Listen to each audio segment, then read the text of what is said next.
I think it's one thing is this has been, I think, closed since in the 80s, I believe. So it has been tried multiple times to open the street, and it can be done, but we have to be very thoughtful about the way we do it. We have hired a crowd management expert and a crowd psychologist to come and assist with this. So we're taking it very seriously. We're working with community partners, the businesses here, because that is the goal.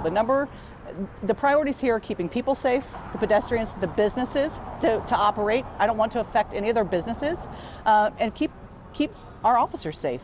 When you look at our uses of force and our injuries for officers, the amount for the landmass that these blocks are, it is unbelievable the amount of injuries to officers and uses of force we have in this area. So we have to look at doing things better and doing things differently.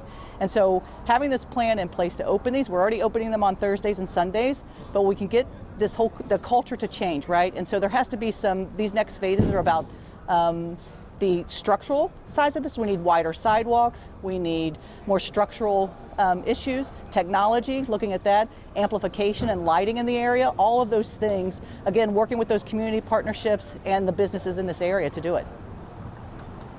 Yep. What's the next phase? You mentioned we started the first phase. So we're waiting for equipment to get in right now, and that equipment is those taller, the curb edges, and so these are about 12 to 18 inches high, as well as some other balusters that are nailed into the ground. And so that'll take up the parking along 6th Street. We originally ordered for the entire length of 6th Street to Brazos, to Red River. They are not in. So we have some that's coming, and we're going to block up. We're going to start with the 300 and 400 block of 6th Street, because that is where our most concentrated, when we're talking about calls for service and we're talking about problems that we're having, that's the area that's kind of condensed to.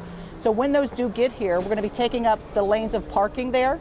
And then the south side will be a bike lane as well, so traffic will be flowing westbound in that same westbound traffic, but we'll be operating lights, we'll have extra traffic enforcement as far as DUI enforcement out to help with that. But the goal is this, to always be flexible. So when it comes to a point when we're seeing crowds that are too big, we're going to close the street down. And so just to get that flexibility, that's what we're going to do. And at the end of the day, when we're looking at all this, if it can't be done and it can't be done safely, we're not going to do it.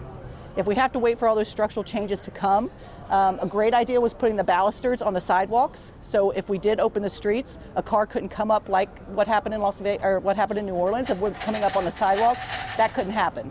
So I think those are, again, those structural changes that we need to take a look at.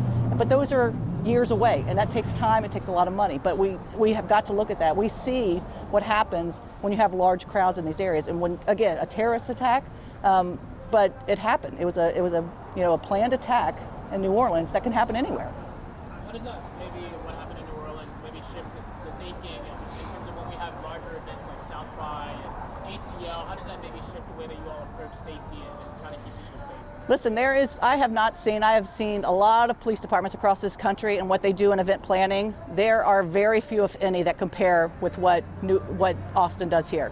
Our event planning unit is top notch, and what they do for event season is nothing short of miraculous. And so taking into account, again, that safety of pedestrians, the safety of vehicular traffic, all of those, it's taken into effect. But yeah, can we do more? Absolutely. And we're looking at equipment and resources that we can use. And that's about best practices of looking at what's being done across the country, what new technology is available to us, and we are doing that. What's sort of the timeline? You talk about the next phases. What is sort of the timeline for the phases of this approach to reopening?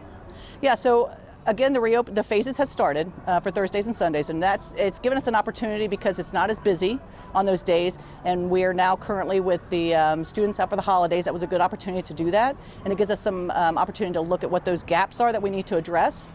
But the first phase is when we get that equipment in. It was supposed to come in, I believe, January 9th, and we've already been told that that's been pushed back. It's being delayed. So as soon as we get that equipment in, we're going to get those into the ground. This is a partnership with many city entities. This is not just the police. This is traffic engineering. It's public services. It's all of those things working together. So as soon as that gets in, traffic engineering will put those in, and we'll start seeing that second phase open. But right now, we are doing it. We're doing it effectively. We've had no issues. But again, we're going to be thoughtful about it. We're going to take our time. We're not in a rush to do this. We want to do it correctly. Just a clarification question. So those devices, they're going to block off where parking is available right Yes. now. And they're sort of preventative just in case, like... The car to come up, right. Yeah, okay. Yeah, they are that. And then in addition to that, we'll have fencing behind that. So the sidewalk will be extended. So we'll have the pedestrians will be able to go out into it. So if you would imagine where the parking cuts in, that fencing will be there, and that the curvatures will be there as well. So it pushes and bumps out. And so when we look at those structural changes, does that make sense for the city to go ahead and put that concrete out and widen that sidewalk that way? So that's what we're trying to see. Yes, yes. Any other questions? And then when do you expect, like in the next few weeks?